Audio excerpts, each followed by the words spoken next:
الحمد لله نحمده ونستعينه ونستغفره ونؤمن به ونتوكل عليه ونعوذ بالله من شرور أنفسنا ومن سيئات أعمالنا من يهده الله فلا مضل له ومن يضلل فلا هادي له وأشهد أن لا إله إلا الله وحده لا شريك له وأشهد أن محمدا عبده ورسوله أما بعد فإن خير الحديث كتاب الله وخير الهدي هدي محمد صلی اللہ علیہ وسلم وشر الامور محدثاتها وكل محدثة بدعة وكل بدعة ضلالة وكل ضلالة في النار.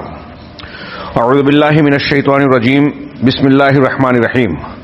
واتبعوا ما تتلو الشیاطین علی ملک سلیمان وما کفر سلیمان ولکن الشیاطین کفروا يعلمون الناس السحر وما انزل على الملكين ببابل هاروت وماروت وما يعلمان من أحد حتى يقولا إنما نحن فتنة فلا تكفر فيتعلمون منهما ما يفرقون به بين المرء وزوجه وما هم بضارين به من أحد إلا بإذن الله ويتعلمون ما يضرهم ولا ينفعهم ولقد علموا لمن اشتراه ما له في الآخرة من خلاق ولبئس ما شروا به أنفسهم لو كانوا يعلمون. محترم حاضرین، آج کے خطبہ جمعہ میں جو موضوع مقرر کیا گیا وہ ہے جادو کی حقیقت. اردو میں جسے ہم جادو، طلسم، افسوں کہتے ہیں، عربی زبان میں اسے سحر کہتے ہیں. سحر کے کئی معنی ہیں. لغوی طور سے بعض علماء نے اس کی تشریح کرتے ہوئے کہا کہ لغت میں سحر کا معنی ہوتا ہے ما لطفہ وخفیہ سبب ہو، وہ چیز جو لطیف ہو، لطافت اور باریکی کی وجہ سے نظر نہ آتی ہو، دکھائی نہ پڑتی ہو، وخفیہ سبب ہو اور اس کا سبب اور ذریعہ مخفی ہو. اسی بنیاد پر علماء نے بیان کیا کہ جادو یا سحر جسے کہتے ہیں اس میں دھوکہ اور خدیعہ ہوتا ہے، حقیقت کو پھیر دینا ہوتا ہے. عرب کے اہل عرب کسی چیز کو اگر دوسری شکل میں پھیر کر دکھایا جائے تو اسے جادو یا سحر کہتے تھے. جادوگر باطل کو حق کی شکل میں دکھاتا ہے. جو چیز جس شکل و صورت کی ہوتی ہے اس سے ہٹا کر دکھاتا ہے دیکھنے والا یا سحر زدہ جس پر جادو کا اثر ہوتا ہے، اس سے ہٹ کر دکھائی دیتا ہے. اس لیے اس لفظ میں، اس معنی میں یہ بیان کیا جاتا ہے کہ کسی چیز کو حقیقت سے پھیر دینا، باطل کو پھیر کر حق بنا کر پیش کرنا. یہ لغوی طور پر تھوڑی سی تشریح کی. اصطلاحی طور پر جادو کی تعریف کیا کریں گے؟ شیخ محمد امین شنقیطی رحمہ اللہ جو صاحب اضواء البیان ہیں، انہوں نے یہ بیان کیا کہ جادو کی اتنی قسمیں اور اتنے طریقے ہیں کہ کوئی ایک جامع مانع تعریف کرنا جس میں ہر قسم سمٹ جائے اور اس کے تمام پہلو گھیرے جا سکیں، ایسی تعریف بیان کرنا بہت مشکل ہے. یہی وجہ ہے کہ مختلف علماء نے جادو کی جو اصطلاحی تعریف کی ہے ان کے الفاظ الگ الگ ہیں، الگ الگ لوگوں نے الگ الگ ڈھنگ سے تعریف کی. مثال کے طور پر ایک تعریف لوگوں نے کی تأثیر الشیاطین فی بدن الانسان او عقل الانسان عند التقرب الیہم. یہ مختصر سی تعریف کی کہ شیاطین کا انسان کے جسم، بدن کے اندر اثر انداز ہونا یا انسان کی عقل پر اثر انداز ہونا اس وقت جب شیاطین سے تقرب حاصل کیا جائے.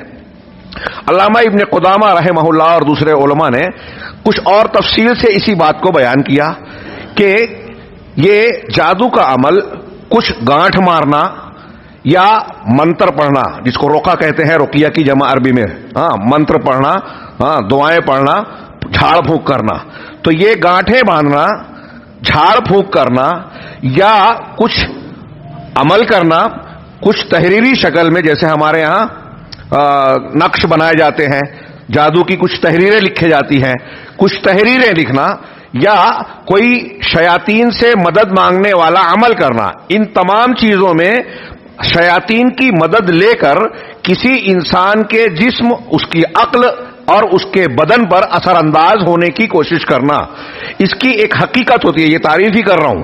اس کی ایک حقیقت ہوتی ہے جو مسحور پر اثر انداز ہوتی ہے. کبھی ایسا ہوتا ہے کہ اس کے اثر سے انسان کا قتل ہو جاتا ہے، کبھی ایسا ہوتا ہے کہ اس سے انسان بیمار پڑ جاتا ہے، کبھی ایسا ہوتا ہے کہ دو محبت کرنے والوں کے درمیان نفرت پیدا ہو جاتی ہے اور دو نفرت کرنے والوں کے درمیان محبت پیدا ہو جاتی ہے. ایسے اور بھی اس کے اثرات ہیں جس کا تذکرہ اہل علم نے کیا اور جادو کی مختلف اقسام میں اس کا تذکرہ ملتا ہے. یہ جادو کی تعریف ہے. کیا جادو ہوتا ہے؟ اس کی کوئی حقیقت ہے؟ تو اس میں بھی علماء کے دو اقوال ہیں.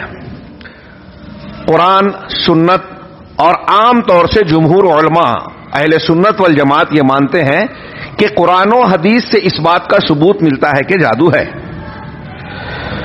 یہ دو طریقے کا ہوتا ہے. ایک یہ جس کی حقیقت ہوتی ہے، ہاں حقیقت میں اس کا اثر ہوتا ہے. جیسے قرآن میں اللہ تبارک و تعالیٰ نے یہ جو آیتیں میں نے پڑھی ابھی اس کی ہم تھوڑی سی تشریح کریں گے کہ فَيَتَعَلَّمُونَ مِنْهُمَا مَا يُفَرِّقُونَ بِهِ بَيْنَ الْمَرْءِ وَزَوْجِهِ. بنی اسرائیل کا تذکرہ ہاروت و ماروت کے قصے کے بیان میں ذکر کیا کہ ان دونوں سے یہ ایسے عمل کو سیکھتے، جادو سیکھتے جس کے ذریعے سے میاں اور بیوی میں تفریق پیدا کر دیتے، جدائی کر دیتے، ہنستے کھیلتے گھر کو اجاڑ دیتے. اس کا مطلب یہ تاثیر حقیقی ہے نا، میاں بیوی الگ ہو گئے، قرآن کہہ رہا ہے یہ حقیقی ہے. اور کچھ لوگوں نے کہا یہ دوسری تاثیر جو ہوتی ہے تخیلی کہتے ہیں اس کو، یعنی وہم ہوتا ہے، جو چیز حقیقت میں ہے نہیں وہ دکھائی دیتی ہے. جس پر جادو کا اثر کیا گیا وہ اپنے اس زیر اثر آنے کی وجہ سے کسی چیز کو وہ دیکھتا ہے جو حقیقت میں وہ ہے نہیں. کوئی چیز حقیقت میں کچھ اور ہے، دکھائی کچھ اور دے رہی ہے. اسی قسم کے لوگوں نے مثال دی کہ قرآن مجید نے حضرت موسیٰ علیہ الصلوۃ والسلام کا جادوگروں سے جب مقابلہ ہوا تو اس ضمن میں ارشاد فرمایا سورہ طٰہٰ میں يُخَيَّلُ إِلَيْهِ مِنْ سِحْرِهِمْ فَإِذَا حِبَالُهُمْ وَعِصِيُّهُمْ يُخَيَّلُ إِلَيْهِ مِنْ سِحْرِهِمْ أَنَّهَا تَسْعَىٰ کہ ان جادوگروں کی رسیاں اور لاٹھیاں جو انہوں نے پھینکی تھی حضرت موسیٰ علیہ الصلوۃ والسلام کو ان کے جادو کی وجہ سے یہ خیال گزرا، یخیل الیہ من سحرہم، ان کے جادو کی وجہ سے یہ خیال گزرا انہا تسعیٰ کہ وہ دوڑ رہے ہیں. تو قرآن نے کہا کہ حضرت موسیٰ علیہ الصلوۃ والسلام کو ایسا خیال گزرا. چنانچہ معتزلہ جو قرآن و حدیث کو عقل کی بنیاد پر پرکھتے ہیں، اور حضرت امام ابو حنیفہ رحمہ اللہ کی طرف بھی یہ قول منسوب ہے اور بھی کئی لوگوں کی، کہ وہ یہ کہتے ہیں کہ جادو حقیقت میں نہیں ہوتا، تخیل میں ہوتا ہے. لیکن ان کی یہ بات درست نہیں ہے. تخیل بھی اگر کوئی چیز حقیقت میں کچھ اور ہے اور دکھائی کچھ اور دے رہی ہے کسی کے عمل کی وجہ سے، علامہ ابن تیمیہ نے کہا کہ یہی جادو ہے. یہ بھی جادو ہی ہے کہ آپ کو ایک لاٹھی ہے، یہ سانپ نظر آنے لگے، کھڑی ہوئی ہے یا رکھی ہوئی ہے، دوڑتی ہوئی نظر آنے لگے، تو یہ کسی کے عمل سے کی تاثیر سے اگر ہو رہا ہے تو یہ جادو کی ہی قسم ہوئی. اور اسی عمل کے ضمن میں قرآن مجید نے دوسری جگہ فرمایا کہ فَإِذَا أَلْقَوْا سَحَرُوا أَعْيُنَ النَّاسِ وَجَاءُوا بِسِحْرٍ عَظِيمٍ. قرآن کہہ رہا ہے کہ لوگوں کی جب انہوں نے لاٹھیاں رسیاں اپنی ڈالی جادوگروں میں تو لوگوں کی نگاہوں کو سحر زدہ کر دیا، ان کو جادو کے اثر سے متاثر کر دیا، لوگوں کی نگاہوں پر جادو کر دیا. قرآن کہہ رہا ہے سحروا اعین الناس، لوگوں کی نگاہوں پر جادو کیا. اس کا مطلب یہ کہ حضرت موسیٰ علیہ الصلوۃ والسلام کے واقعے میں جو یخیل الیہ کا لفظ ہے، خیال گزرا اور وہ نگاہوں پر حقیقت میں اثر ہوا اس کا. اور اسی سے یہ بھی ثابت ہوا کہ جادو کا اثر نبی پر بھی ہوتا ہے. کچھ لوگوں نے ہمارے ہاں جیسے امین احسن اصلاحی صاحب صاحب تدبر قرآن اور مولانا شمس پیر زادہ صاحب، شیخ شمس پیر زادہ اور دوسرے عقل پسند اور منکرین حدیث بہت سارے جو ہیں وہ بخاری مسلم اور صحیح احادیث کا انکار کرتے ہیں جس میں یہ بیان کیا گیا ہے کہ جناب محمد رسول اللہ صلی اللہ علیہ وسلم پر جادو کیا گیا تھا. ام المومنین حضرت عائشہ صدیقہ کا بیان اور دوسری روایتیں صحیح بخاری صحیح مسلم میں مختلف الفاظ کے ساتھ مروی ہیں کہ آپ پر لبید بن عاصم نامی شخص جو یہودی تھا اس نے جادو کیا اور مقصد تھا اللہ کے نبی جناب محمد رسول اللہ صلی اللہ علیہ وسلم کو قتل کر دینا.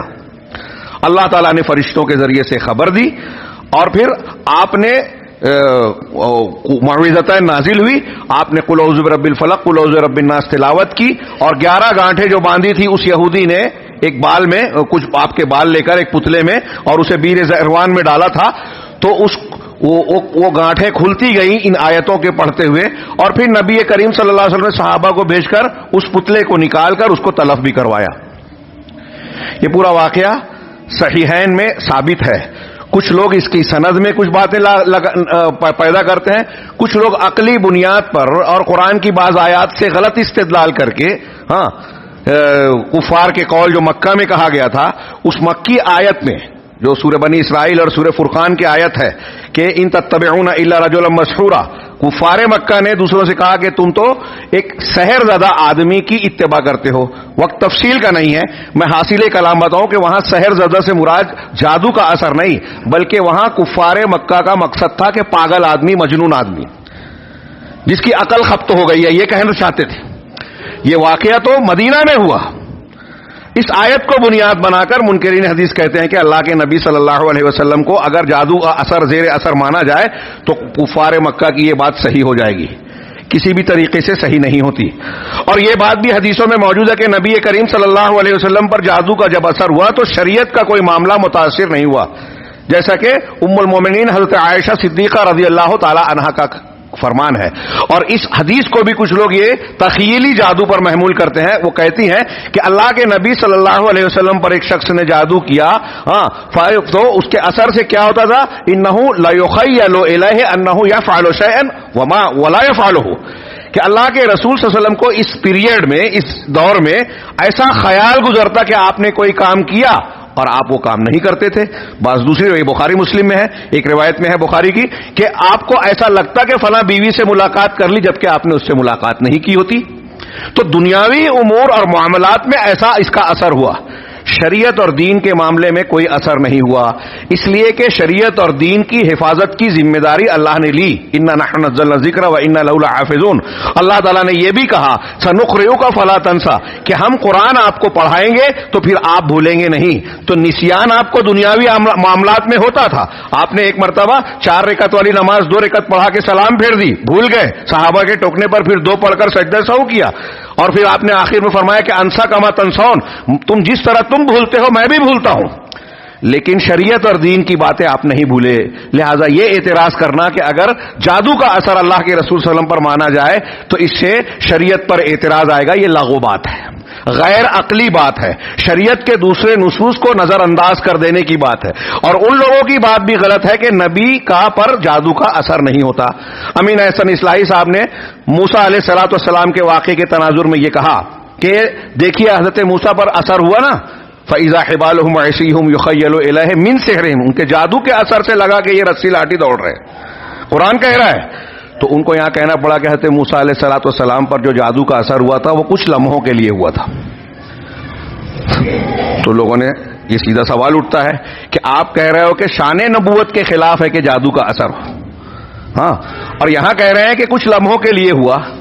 اس کا مطلب کتنی دیر جادو کا اثر ہوگا تو شان نبوت پر اثر پڑے گا, اور کتنی دیر اثر ہوگا تو شان نبوت مجروح نہیں ہوگی. ان کی یہ بات بے اصول اور غیر عقلی, غیر فطری, غیر شرعی ہے, دلیلوں کے خلاف ہے. جادو کے اثر پر دلیلیں یہ میں نے جو قرآن کی آیتیں پڑھی, اللہ تبارک و تعالیٰ نے حضرت سلیمان علیہ الصلوۃ والسلام کے زمانے کا تذکرہ کر کے جادو کے عمل کی ان سے نفی کی. اس کے علاوہ آپ دیکھیں کہ نبی کریم صلی اللہ علیہ وسلم پر جادو ہوا, معوذتین نازل ہوئی, اللہ تبارک و تعالیٰ نے اس میں دعا سکھائی قل اعوذ برب الفلق من شر ما خلق ومن شر غاسق اذا وقب ومن شر النفاثات فی العقد. یہ صرف یہ جملہ دیکھیے کہ رب الفلق سے میں پناہ طلب کر رہا ہوں, پناہ میں آ رہا ہوں. کہاں, کس چیزوں سے, کئی چیزوں میں سے ایک چیز کا ذکر کیا, من شر النفاثات فی العقد, گرہ میں, عقد عقدتن کی جمع, گانٹھ باندھنا جس کو کہتے ہیں اسی کو گرہ کہتے ہیں. گرہوں میں پھونک مارنے والی خبیث روحوں کے, شرح کے ساتھ کہہ رہا ہوں, گانٹھ میں پھونک مارنے والیوں کے شر سے میں پناہ مانگتا ہوں. سیدھی سمپل بات ہے. سوچئے کہ اللہ تبارک و تعالیٰ نے ہم کو دعا سکھائی, یہ قرآن ہے, کہ گرہ میں پھونک مارنے والیوں کے شر سے بچا. اس کا مطلب یہ کہ گرہ میں, گانٹ میں پھونک مارنے والیوں کا شر ہے, اس کی کچھ نہ کچھ حقیقت ہے, تبھی تو اس کے شر سے پناہ مانگنے کی اللہ تعالیٰ نے ہم کو دعا سکھائی. اگر اس کا شر نہیں ہوتا, اس کی کوئی حقیقت نہیں ہوتی, اس کا کوئی اثر نہیں ہوتا, تو اللہ تبارک و تعالیٰ یہ دعا سکھاتا کیا؟ یہ ایک دلیل. پھر حضرت موسیٰ علیہ السلام پر جادو کا اثر ہوا, یخیل الیہ من سحرہم, یہ دوسری دلیل قرآن سے.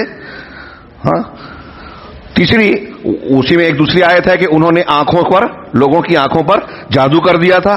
اور تیسری یہ ایک دلیل, یہ جو میں آیتیں پڑھا سورہ بقرہ کی, ہاں آیت نمبر 132 سورہ بقرہ, اللہ تبارک و تعالیٰ نے ارشاد فرمایا وَاتَّبَعُوا مَا تَتْلُو الشَّيَاطِينُ عَلَى مُلْكِ سُلَيْمَانَ, کہ وہ لوگ پیچھے پڑے. بنی اسرائیل کا تذکرہ ہے یہ پیچھے سے سیاق و سباق میں, کہ یہ بنی اسرائیل کس چیز کے پیچھے پڑ گئے؟ اس چیز کے پیچھے پڑ گئے جو شیاطین سلیمان کی حکومت میں پڑھتے تھے, ان کی سلطنت کے دور میں. کہتے ہیں کہ حضرت سلیمان علیہ السلام کے دور میں لوگوں میں جادو ٹونے کا بڑا دورہ ہو گیا. یہ بنی اسرائیل کی گمراہی تھی. اللہ کے نبی صلی اللہ علیہ وسلم نے ارشاد فرمایا کہ تم اپنے سے پہلوں کے نقش قدم پر چلو گے بالکل ہو بہو, حذو النعل بالنعل, ایک جوتا دوسرے جوتے کے برابر, حذو القذۃ بالقذۃ, یہ بالکل ہو بہو تم ان کی پیروی کرو گے. اور پھر آپ نے بتایا کہ وہ یہود و نصارہ, تو یہود و نصارہ کی جو گمراہیاں ہیں وہ ہمارے اندر پائی جائیں گی, یہ اللہ کے نبی صلی اللہ علیہ وسلم نے بتایا. اور دیکھیے کہ یہ جادو ٹونے والی گمراہی بھی ہمارے یہاں پائی جا رہی ہے. ہاں, اللہ نے فرمایا کہ وہ اس چیز کے پیچھے پڑ گئے جو شیاطین ملک سلیمان میں پڑھتے تھے. کیا؟ وما کفر سلیمان, لیکن سلیمان علیہ السلام نے کفر نہیں کیا. اس کے تفصیل میں آپ احسن البیان وغیرہ میں بھی تشریح اور تفسیر پائیں گے کہ مفسرین کے حوالے سے انہوں نے نقل کیا کہ اس زمانے میں جادو کا بڑا چرچا تھا, چلن تھا. حضرت سلیمان علیہ السلام کو اللہ تبارک و تعالیٰ نے بہت سے معجزات دیے تھے. ہاں, آپ جانوروں سے کی بولیاں سمجھتے تھے, بات چیت کرتے تھے, ہاں, ہوا کے دوش پر چلتے تھے, صبح اور شام کا ایک مہینے کی مسافت طے کر لیتے تھے. ہاں, اللہ تبارک و تعالیٰ نے جینوں پر ان کو تسلط عطا فرمایا تھا. حضرت سلیمان علیہ السلام کو یہ جین ان کے تابع ہوا کرتے تھے, جانور ان کے تابع ہوا کرتے تھے. تو یہ ساری چیزیں جو اتنی زبردست حکومت نبوت کے ساتھ انہوں نے قائم کی تھی, یہ شیاطین نے حضرت سلیمان علیہ السلام نے اپنے زمانے میں جب دیکھا کہ لوگ جادو ٹونا کر رہے ہیں, تو اہل تفسیر لکھتے ہیں کہ انہوں نے جادو ٹونے کی یہ کتابیں, نوشتے جو بھی جس شکل میں بھی وہ موجود تھے, ان کو اپنے تخت و کرسی کے نیچے دفن کر دیا تھا.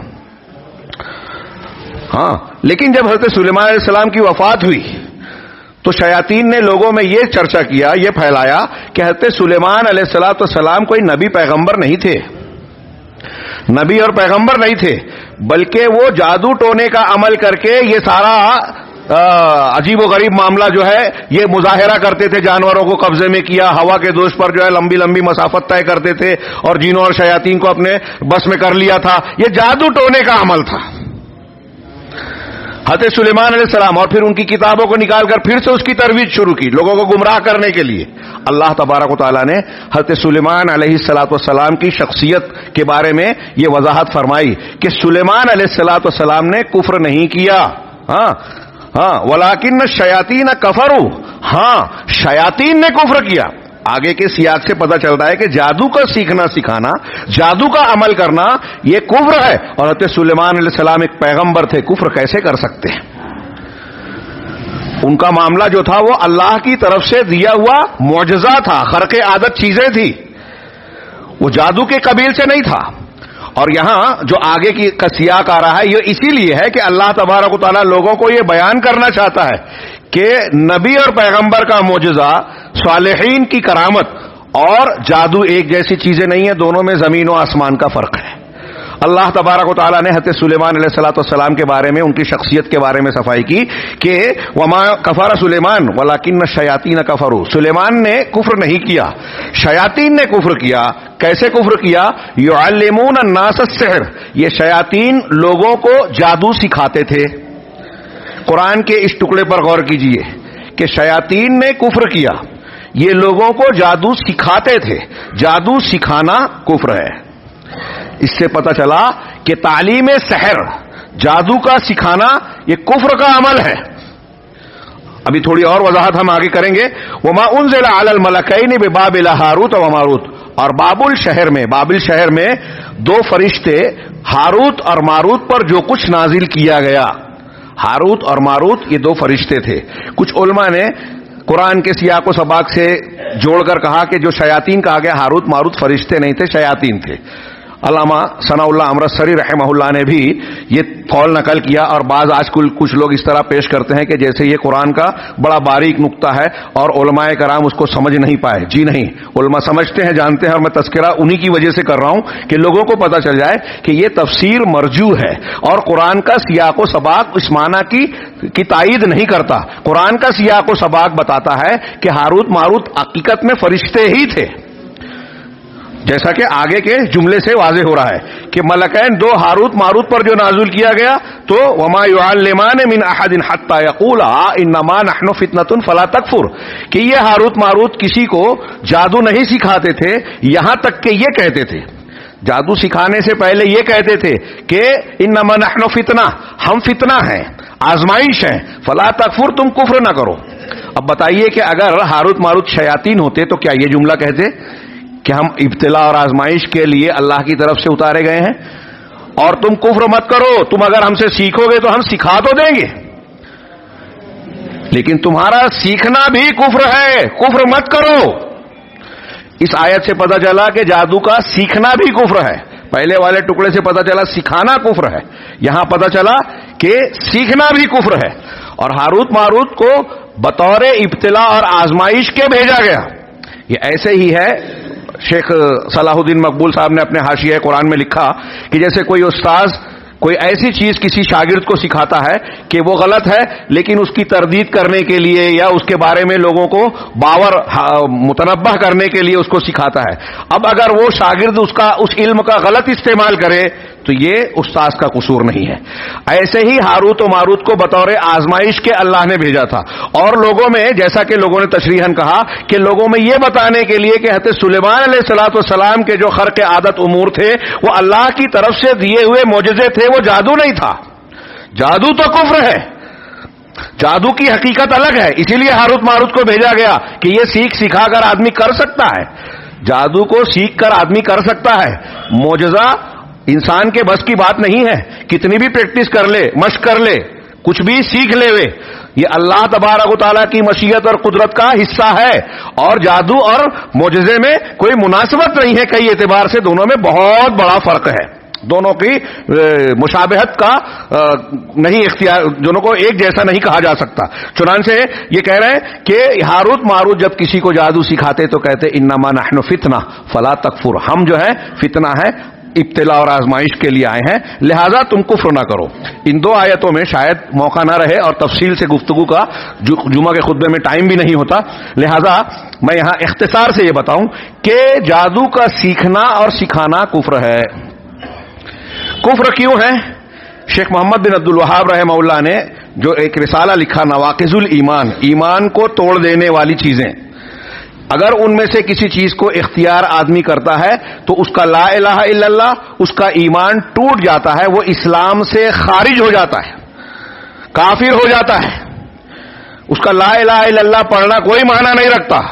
ان میں شیخ محمد بن عبد الوہاب، بہت ساری چیزیں، لیکن شیخ محمد بن عبد الوہاب نے 10 مشہور چیزوں کا ذکر کیا. ان 10 چیزوں میں سے ایک جادو کا ذکر کیا کہ جادو اور اس میں سحر عطف اور سحر صرف ہے. عطف اور صرف کہتے ہیں آپ کوئی چیز دل آپ کا چاہتا ہے، محبوب ہے، اس سے پھیر کر محبت محبوب کو مکروہ بنا دے وے، یعنی جس سے آپ کو محبت ہے نفرت ہو جائے. اور عطف کہتے ہیں کہ جس کو آپ پسند نہیں کرتے، محبت نہیں ہے، وہ آپ کے نزدیک محبوب ہو جائے.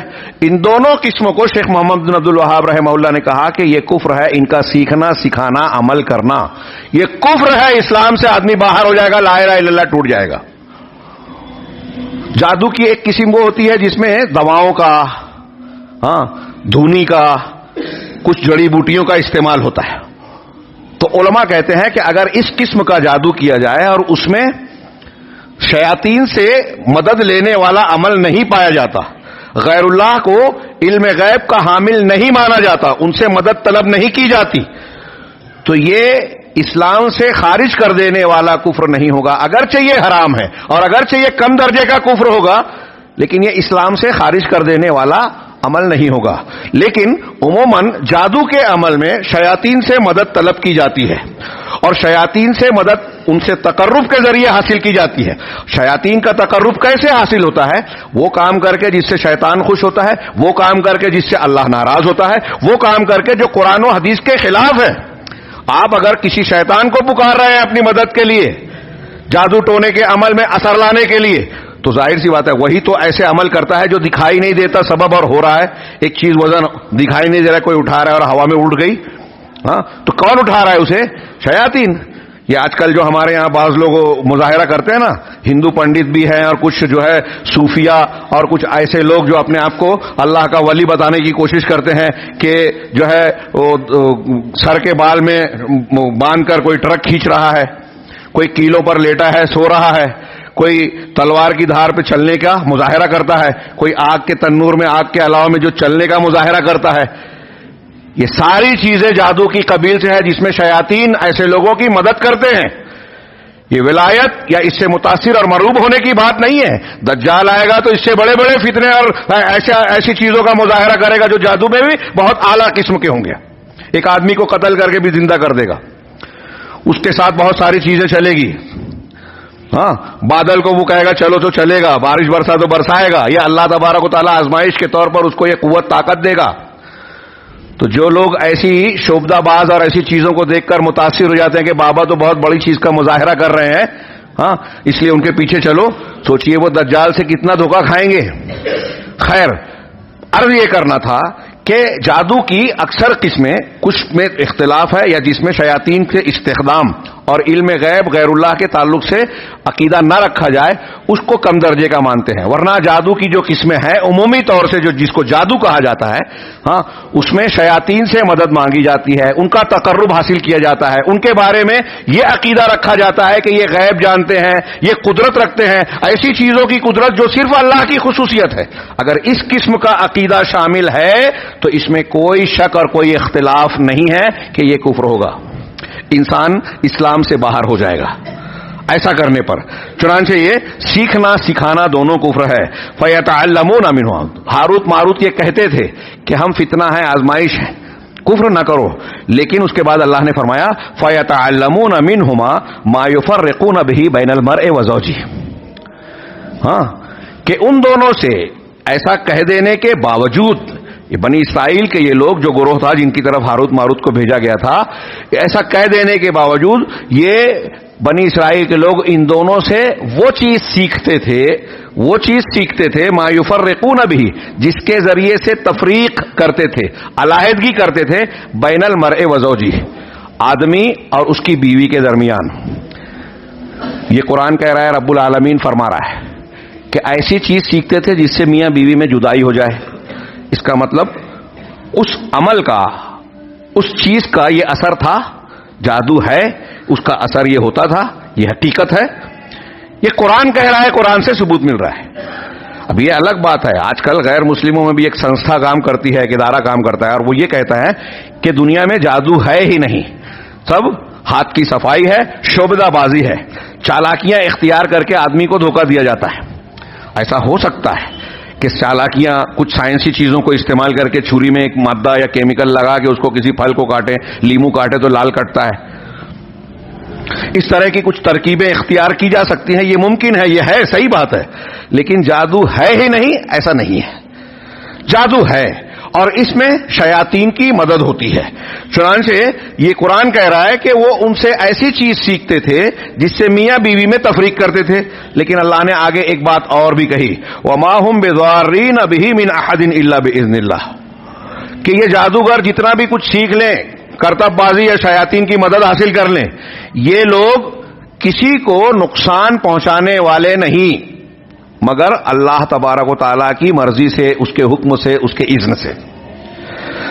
ایک بات جادو ہوتا ہے، ہاں، اور اس بنیاد پر جب ہم نے یہ بیان کیا تو ہمارے سماج اور معاشرے میں ایک طرف تو جادو سیکھنے سکھانے والوں کا جو معاملہ ہے وہ الگ ہے، پھونک جھاڑ کرنے اور کروانے والوں کا، ہاں ایک معاملہ تو وہ ہے، یہ 7 موبقات میں شمار کیا ہے، اللہ کے رسول کی بخاری مسلم حدیث سے اجتنبوا السبع الموبقات، 7 تباہ کر دینے والی، برباد کر دینے والی چیزوں سے بچو.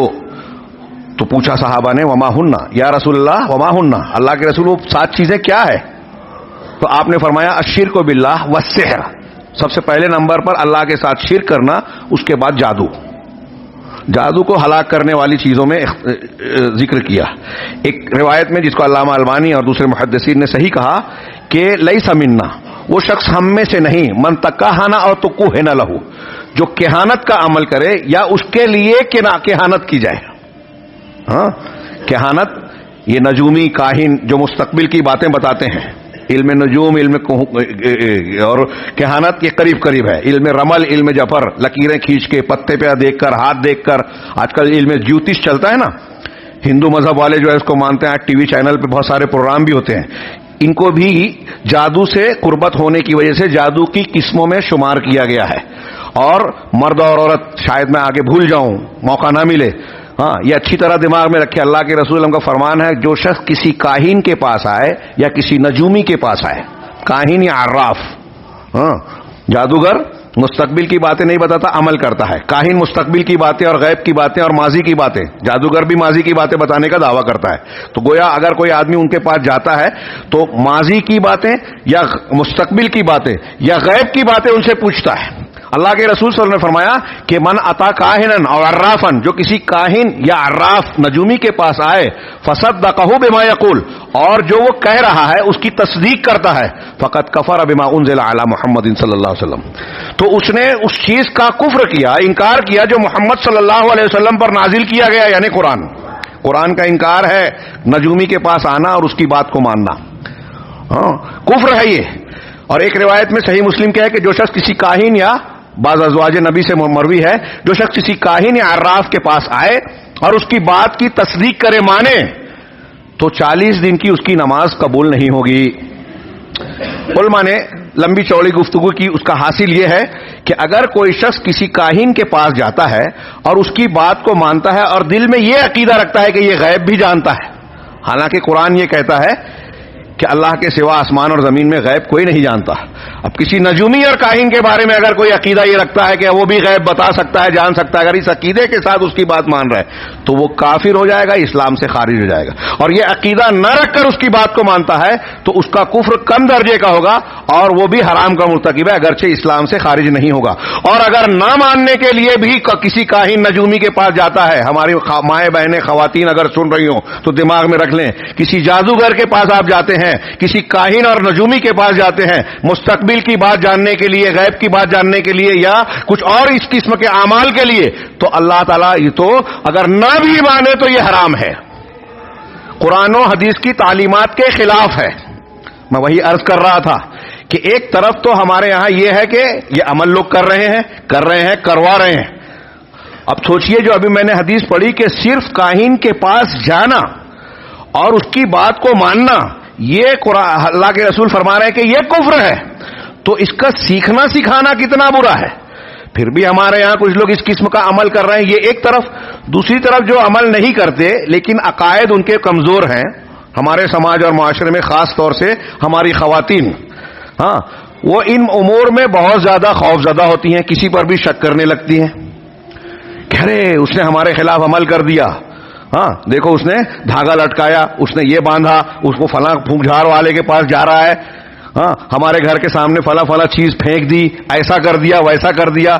یا ہمارے رشتہ داروں میں سے کوئی شخص ہے جو ہم سے ناراض ہے، بغض رکھتا ہے، چڑھتا ہے، تو اس نے ہمارے خلاف کوئی عمل کیا ہوگا، اسی لیے ہمارے گھر میں نقصان ہو رہا ہے. کوئی بھی کاروبار کرتے ہیں تو فائدہ نہیں ہوتا. اس قسم کی باتیں وسوسے کی شکل میں، خیال کی شکل میں آتی ہیں. اور پھر کبھی کوئی کسی پھونک جھاڑ والے کو بلائے تو وہ عمل کرتے ہوئے کہتا ہے کہ آپ کے خلاف کسی قریبی رشتہ دار نے ہی ایسا کچھ کیا ہے. عام طور سے جو پھونک جھاڑ کرنے والے، جادو ٹونے والے آتے ہیں نا، عمل کرنے والے، یا یہ عورتیں جن کے پاس جاتی ہیں، بعض مرد بھی جاتے ہیں، تو وہ لوگ یہی کہتے ہیں کہ ارے تمہارے گھر میں جادو کیا گیا ہے، تمہارے گھر کے خلاف عمل کیا گیا ہے، کسی نے کچھ گاڑا ہے، یہی وجہ ہے کہ تمہارے گھر میں برکت نہیں ہو رہی ہے، نقصان ہو رہا ہے، اور جو کرنے والا ہے نا وہ تمہارا رشتہ دار ہے. اب جب ہماری عورتیں خاص طور سے سنتی ہیں کہ یہ بابا نے یہ بتایا، کائے کا بابا، وہ ڈھونگی ہے، یہ بتایا ہے کہ تمہارے قریبی رشتہ دار نے تمہارے خلاف کوئی عمل کیا ہے تو فوراً ارے وہ فلاں جو ہے مجھ سے ہم سے بہت جلتا ہے، وہ رشتہ دار ہیں، وہ لوگ میرے ہم سے دشمنی، انہوں نے ہی کیا ہے. اس نے نام نہیں بتایا لیکن نام یہ طے کر لیتے ہیں. یہ میں نہیں کہہ رہا ہوں، علامہ ابن تیمیہ رحمہ اللہ اور علماء نے لکھا ہے کہ ایسا پھر طے کر لیتے ہیں، اور جس کے بارے میں طے کر لیا، دماغ میں بٹھا لیا، اب زندگی گزر جاتی ہے اس کے بارے میں یہ لگتا ہے کہ اس نے ہمارے خلاف عمل کیا تھا، وہ کتنے بھی بے گناہ ہو، یہ ماننے کے لیے تیار ہی نہیں ہوتے. نہیں انہوں نے کیا تھا، وہ ہم سے چڑھتے ہیں. شیطان کا یہی مقصد ہے کہ ان چیزوں کے ذریعے سے کفر میں، شرک میں، برائی میں اور آپ کے درمیان بغض اور عناد پیدا کر کے آپ کو دشمنی میں مبتلا کر دے. یہ اس کا مقصد ہے. رشتہ داروں میں جب یہ بات طے ہو گئی کہ اس نے میرے خلاف جادو کیا ہے تو ناراضگی رہے گی، دشمنی رہے گی، محبت نہیں رہے گی.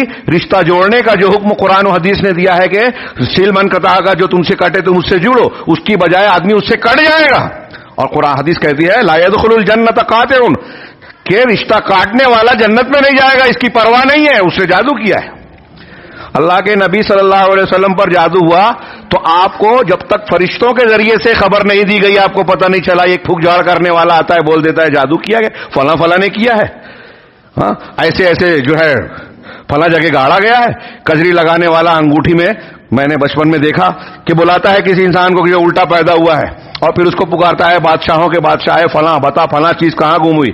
انا للہ و انا الیہ راجعون. آپ سوچئے کہ بادشاہوں کا بادشاہ کون ہے؟ اللہ تبارک و تعالی. یہ جن کو شیاطین کو پکارتے ہیں، جو کہہ رہے ہیں نا جادو کے عمل میں شیاطین سے تقرب حاصل کیا جاتا ہے، اور تقرب حاصل کرنے کے لیے ان کے پسند کا عمل جو شرک ہے، کفر ہے، اللہ اور رسول کی نافرمانی ہے، ایسے عمل کر کے شیاطین سے قربت حاصل ہوتی ہے. یہی اسی لیے کفر ہے. ہاں میں یہاں اس جملے کو جو بیان کر رہا ہوں، قرآن کا یہ فرمان دل و دماغ پر نقش کر لیجئے، وما هم بضارین به من احد الا باذن اللہ. یہ جادوگر جو ہیں کتنا بھی اعلیٰ جادو سیکھ لیں، یہ کسی کو نقصان نہیں پہنچا سکتے سوائے اس کے جس کو اللہ چاہے. اللہ کا حکم اور مرضی جب ہوگی. پوری کائنات کا یہی معاملہ ہے. کوئی ہمیں موت دینا چاہے، قتل کرنا چاہے، نہیں قتل کر سکتا جب تک اللہ نہ چاہے. کوئی ہمارا فائدہ پہنچانا چاہے، ساری کائنات مل کے فائدہ پہنچانا چاہے، نہیں پہنچا سکتے جب تک اللہ نہ چاہے. ایسا ہی نقصان کا معاملہ ہے. ایسے ہی جادوگروں کا معاملہ بھی ہے. اللہ کے نبی صلی اللہ علیہ وسلم پر لبید بن عاصم نے جو جادو کیا تھا، مقصد تھا مار ڈالنا. کچھ لوگ بولتے ہیں کہ اللہ تعالیٰ نے تو وعدہ کیا نا واللہ یعصمک من الناس، اللہ لوگوں سے آپ کو بچائے گا. تو کیا مطلب تھا کہ لوگ آپ کو قتل کرنا چاہیں گے تو قتل نہیں کر پائیں گے. لبید بن عاصم نے بھی جادو کیا تھا قتل کرنے کے لیے، قتل نہیں کر پایا. جادو کا اثر ہوا. اور اللہ کے نبی صلی اللہ علیہ وسلم پر جادو کا اثر ہوا. اکثر بیشتر میں طلبہ کو بتاتا ہوں، آپ بھی دماغ میں رکھیں کہ یہ توحید کی دلیل ہے. توحید کی دلیل ہے کہ اللہ کے رسول صلی اللہ علیہ وسلم کے اندر اللہ تعالیٰ کی خصوصیات نہیں تھی. آپ کے پاس علم غیب نہیں تھا. جب تک بتایا نہیں گیا آپ کو پتہ نہیں چلا کہ جادو کیا گیا. کہاں کیا گیا، کس نے کیا، یہ آپ کو نہیں پتا تھا. فرشتوں نے بتایا تو معلوم ہوا. ایک بات. دوسرے یہ کہ آپ انسان تھے، بشر تھے، تبھی تو آپ پر جادو کا اثر ہوا. اور آپ دنیا کے امور میں بعض چیزوں کو بھول جاتے تھے، جیسا کہ ام المومنین حضرت عائشہ صدیقہ رضی اللہ تعالی عنہا کا بیان میں نے بتایا کہ ایک کام آپ نہیں کرتے تھے، لگتا تھا کیا ہے، ہاں کیا ہے، لگتا تھا نہیں کیا ہے. تو یہ انسان ہونے کا اثر ہوا نا. آپ اللہ نہیں تھے، آپ کے اندر اللہ کی خصوصیات نہیں تھی. یہ توحید کی دلیل ہے. جس طرح علامہ ابن قیم وغیرہ کہتے ہیں کہ جس طرح اللہ کے نبی صلی اللہ علیہ وسلم کو مختلف موقعوں پر بشری کچھ عارضے لاحق ہوئے، آپ کو بخار آیا، آپ کے سر میں درد ہوا، آپ بیمار پڑے، غزوہ احد میں دشمنوں کے حملے سے آپ زخمی ہوئے، آپ کا رخسار مبارک میں خود کی کڑیاں گھس گئی اور چہرے پر چہرہ خون آلود ہو گیا، آپ کے دندان مبارک شہید ہوئے، آپ کے گھٹنے زخمی ہو گئے. تو جس طرح آپ کو جسمانی تکالیف پہنچی، اس طرح جادوگر کے ذریعے سے بھی آپ کو ایک تکلیف پہنچی. یہ توحید کی دلیل ہے. اور اللہ کے نبی صلی اللہ علیہ وسلم کے حق میں یہ اجر و ثواب اور رفع درجات کا سبب ہے، ذریعہ ہے.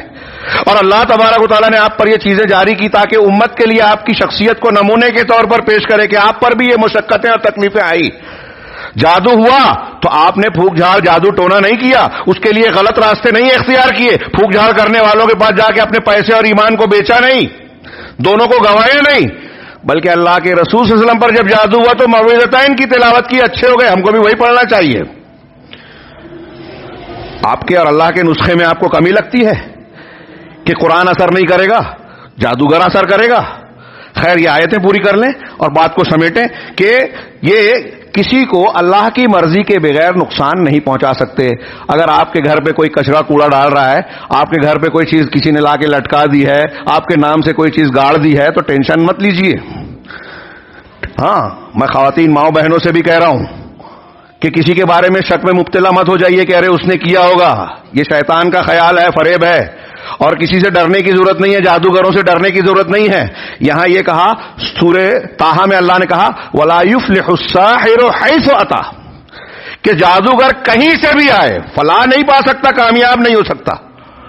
جادو کا ایک نقصان یہ بھی ہے، شاید موقع نہ ملے اس کے نقصانات بتانے کا، عقیدہ خراب ہوتا ہے، اللہ کا مبغوض ہوتا ہے، یہ سب سے بڑا نقصان ہے، یہ کفر ہے، اگر اس پہ آدمی مر گیا تو ہمیشہ جہنم میں رہے گا۔ سب سے بڑا نقصان تو یہی ہے۔ اس کا ایک نقصان یہ جو قرآن کی آیت میں نے پڑھی کہ لا يفلح الساحر حیث أتى، جادوگر کہیں سے بھی آئے فلاح نہیں پائے گا، کامیاب نہیں ہو سکتا، تو دنیا میں بھی کامیاب نہیں ہوگا، آخرت میں بھی۔ لکھ لیجئے یہ کہ قرآن کہہ رہا ہے کہ جادوگر کے اعمال کے کچھ اثرات ہوتے ہیں، اس کو لگتا ہے کہ میں سکسیس ہو رہا ہوں، کامیاب ہو رہا ہوں، لیکن کامیاب نہیں ہوگا۔ ہاں ایسا بہت ہوتا ہے، باطل کو ہمارے اوپر کچھ چڑھائی کرنے کا کچھ موقع ملتا ہے، اللہ تبارک و تعالیٰ باطل کو چھوٹ دیتا ہے تو وہ سمجھتا ہے کہ ہم بہت صحیح ہیں، بہت اچھے ہیں۔ آپ دیکھ لیجئے انجام کبھی بھی باطل کے حق میں نہیں ہوتا، ہم کو اس سے ڈرنے کی ضرورت نہیں ہے کہ اسلام اور اہل اسلام کے خلاف جو طاقتیں وہ اہل بدعت ہوں یا اہل کفر ہوں، اہل کفر اور شرک جو ہمارے خلاف چل دوڑ رہی ہے، میں اکثر کہتا ہوں کہ وہ ہمارے لیے خطرہ نہیں ہے، خطرہ ہمارے اپنے بدعقیدگی ہے، برائیاں ہیں۔ ہم شرک کریں، کفر کریں، بدعت کریں، خرافات کریں، اللہ کے حقوق اور بندوں کے حقوق میں جو ہے خرابیاں پیدا کریں، تو یہ ہمارے لیے خطرہ ہے، اللہ کا عذاب اور ناراضگی ہمارے لیے حلال ہو جائے گی۔ اس سے ڈرنے کی ضرورت ہے، دشمنوں سے ڈرنے کی ضرورت نہیں ہے، جادو ٹونے سے ڈرنے کی ضرورت نہیں ہے۔ میں خواتین کو یہ بتانا چاہتا ہوں کہ ابھی اس سے پہلے کے دروس میں خطبات میں یہ بات آئی ہے کہ آپ صبح کی دعائیں اذکار، شام کی دعائیں اذکار، بستر پر سونے جائیں تو سونے کے وقت کی دعائیں اور اذکار پڑھیں، قرآن کی تلاوت گھر میں کرتے رہیں، جو اللہ تبارک و تعالیٰ نے اور رسول اللہ صلی اللہ علیہ وسلم نے ذکر و اذکار بتائے ہیں وہ کرتے رہیں صبح شام نمازوں کے بعد، تو دنیا کی کوئی طاقت ایسی نہیں ہے جو آپ کے اوپر اثر انداز ہو جائے، جادو ٹونا یا کوئی بھی چیز آپ کو نقصان پہنچا دے نہیں ہو سکتا۔ شرط یہ ہے کہ آپ کا عقیدہ ہونا چاہیے صحیح، اخلاص ہونا چاہیے۔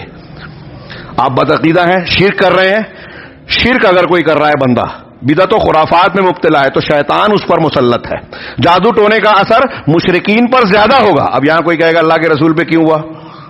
آپ کے اندر تو شرک کفر کی بات نہیں تھی، آپ تو قرآن پڑھتے تھے، آپ تو دعائیں پڑھتے تھے۔ ہاں تو یہ ان سب چیزوں کے باوجود یہ ذرائع ہیں، اللہ کی مشیت کے تابع ہیں دنیا کے معاملات۔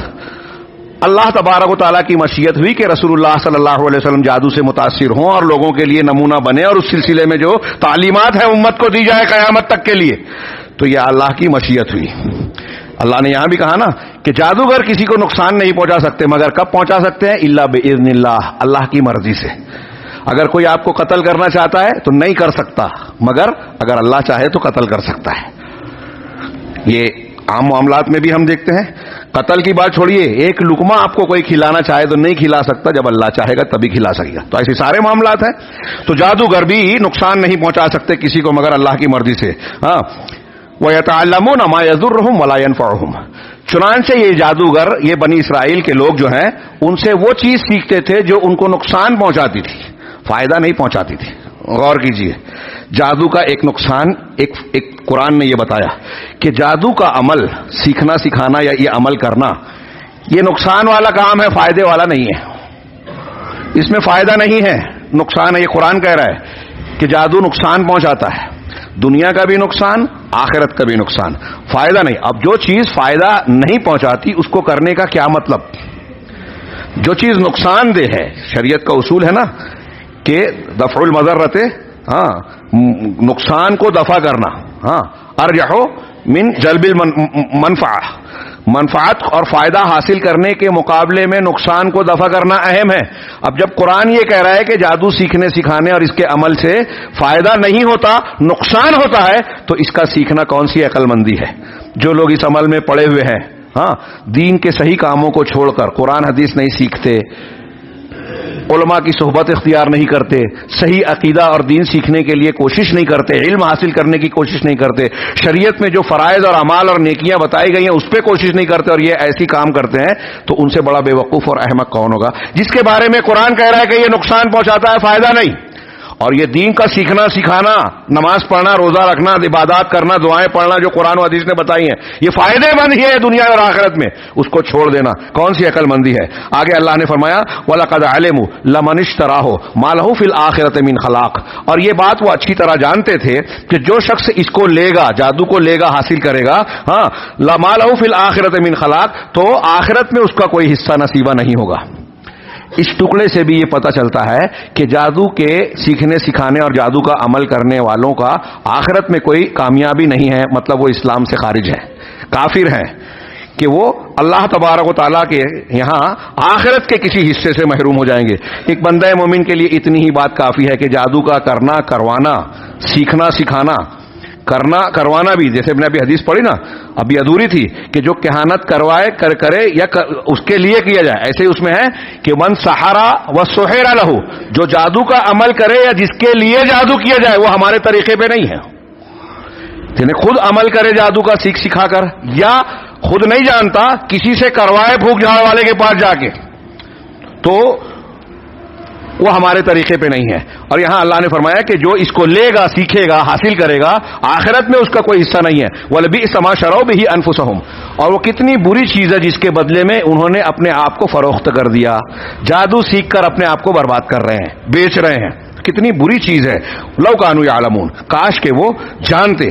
یہ قرآن کی جو آیتیں ہیں، اور بھی جیسے قرآن نے سورہ نساء میں کہا یؤمنون بالجبت والطاغوت، کہ یہ اہل کتاب جبت اور طاغوت پر ایمان رکھتے ہیں۔ جبت اور طاغوت کی کئی تفسیر کی گئی۔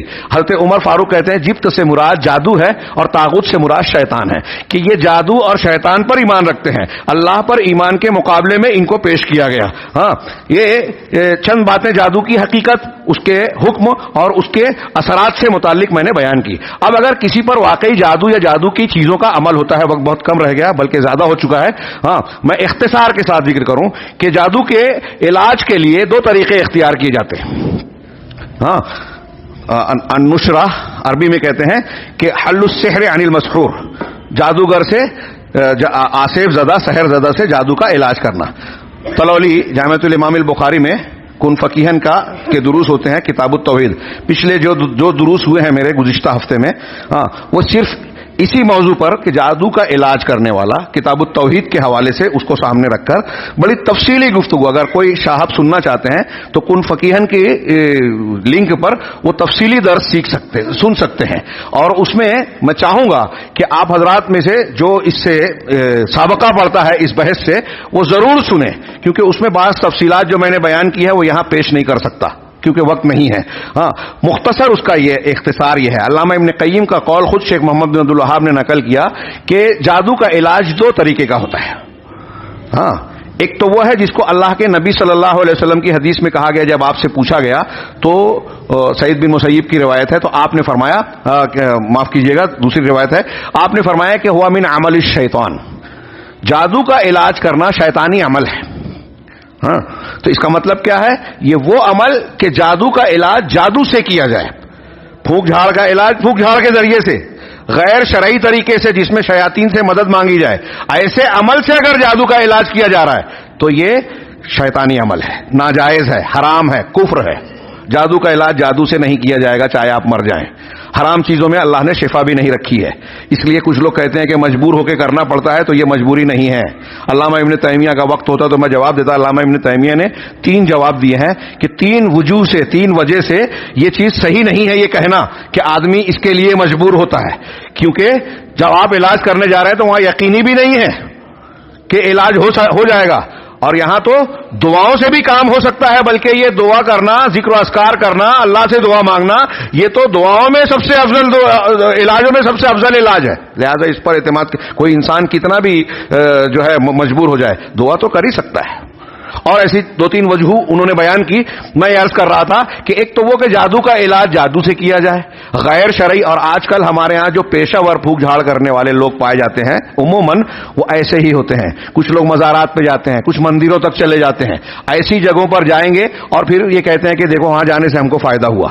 وقت نہیں ہے ہاں، ورنہ یہ کئی مثالیں دیتا. صرف ایک روایت پیش کروں کہ حضرت عبداللہ ابن مسعود رضی اللہ تعالیٰ عنہ ایک دن گھر میں آئے، دیکھا بیوی کے گلے میں کالا دھاگا ہے. پوچھا یہ کس لیے باندھا؟ کہا میری آنکھ میں صبح سے بڑی تکلیف ہو رہی تھی. ہاں، پڑوس کی ایک یہودن عورت آئی، اس نے دیکھا تو اس نے یہ دھاگا، کالا دھاگا اس پر دم کر کے مجھے دے دیا، اور میں نے جب سے پہنا ہے مجھے فائدہ ہو رہا ہے. غور سے سنیے مائیں بہنیں خاص طور سے، کہ دھاگا پہننے کے بعد حضرت زینب رضی اللہ عنہ صحابیہ ہیں، عبداللہ ابن مسعود صحابی رسول کی بیوی ہیں، وہ کہہ رہے ہیں کہ جب سے میں نے دھاگا پہنا ہے نا تو میری آنکھ میں بڑا آرام ہے. مطلب دھاگا پہننے سے آرام ہوا.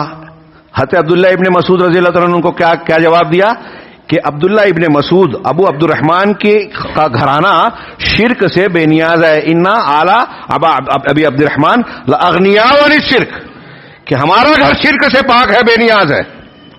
اور اس دھاگے کو کاٹ دیا اور پھر اپنی بیوی سے جو کہا وہ دماغ میں باندھ لیجئے. کہا کہ یہ شیطان تھا جو تمہاری آنکھوں میں تکلیف دے رہا تھا.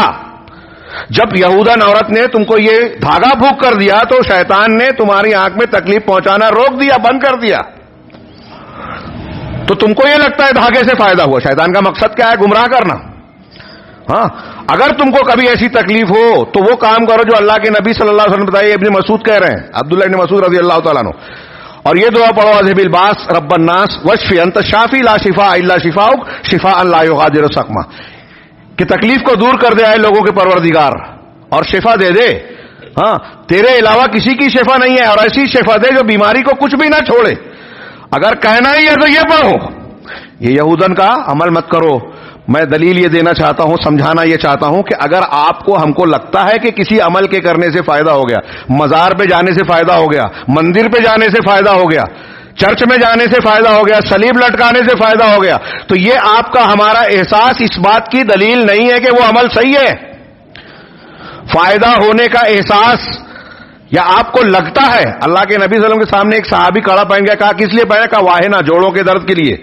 کہا انزعها فانها لا تزيدك الا وهنا وانك لو مت وهي عليك ما اصلحت ابدا. ایک صحابی ہے رسول سے، نسائی کی صحیح حدیث ہے، غالباً نسائی میں ہے، صحیح حدیث ہے.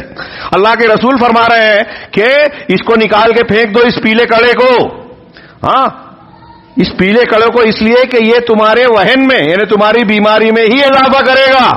تم کو لگے گا کہ اچھا لگ رہا ہے، لیکن اللہ کے رسول کہہ رہے ہیں کہ اس سے بیماری میں اضافہ ہوگا. پتہ یہ چلا کہ ایسے اعمال سے ہم کو یا کسی کو یہ لگتا تو ہے کہ فائدہ ہو رہا ہے، لیکن حقیقت میں نقصان ہوتا ہے.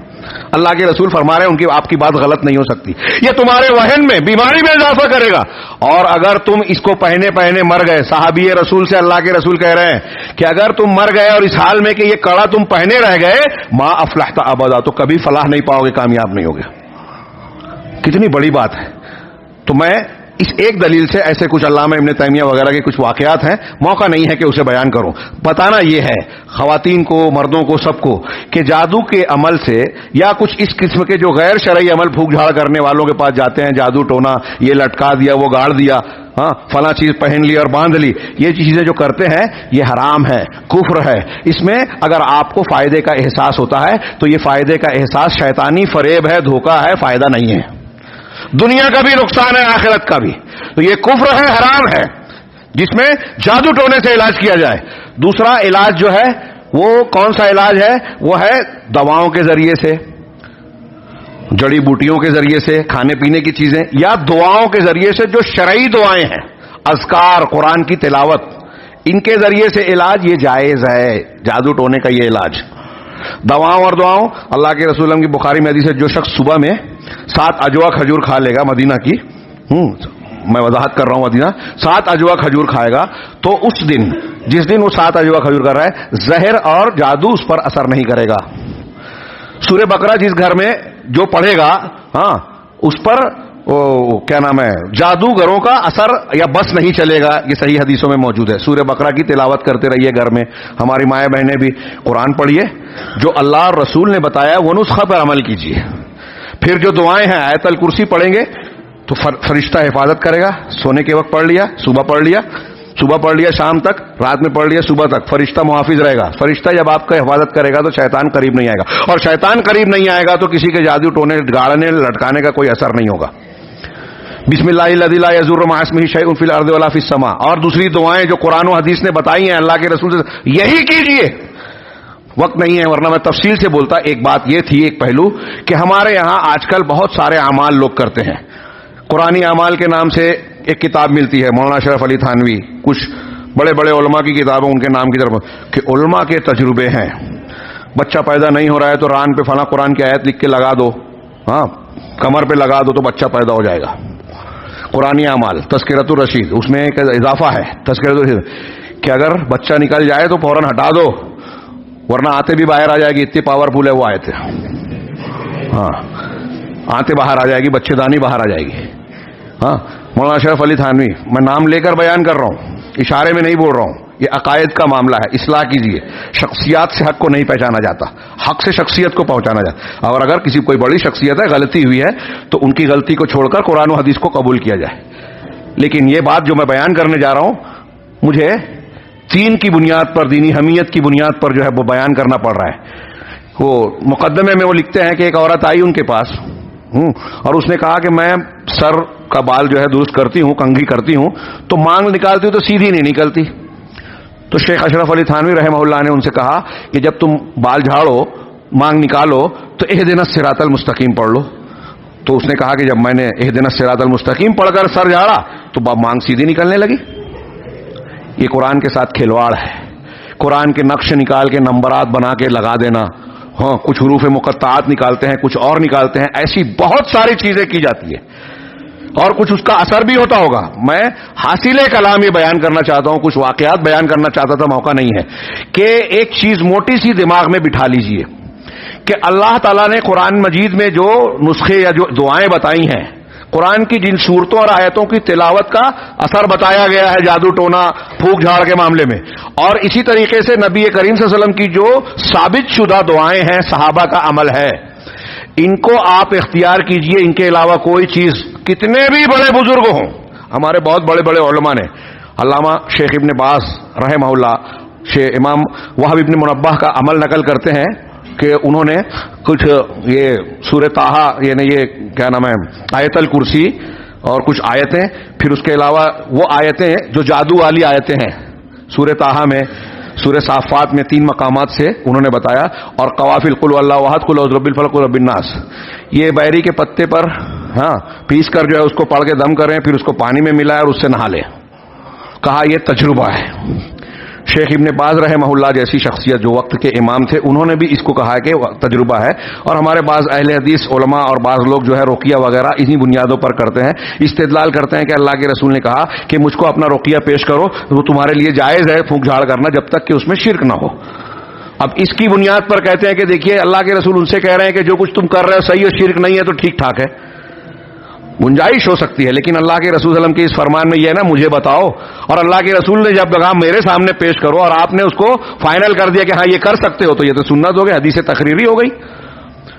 میرا ایک سوال ہے, میں لوگوں سے پوچھتا ہوں, علماء ہو عوام ہو, کہ ایک طرف نبی صلی اللہ علیہ وسلم کی بتائی ہوئی دعا ہے, عمل ہے, ذکر ہے, ایک طرف کسی بزرگ کا تجربہ ہے, دونوں میں زیادہ پاورفل کون رہے گا؟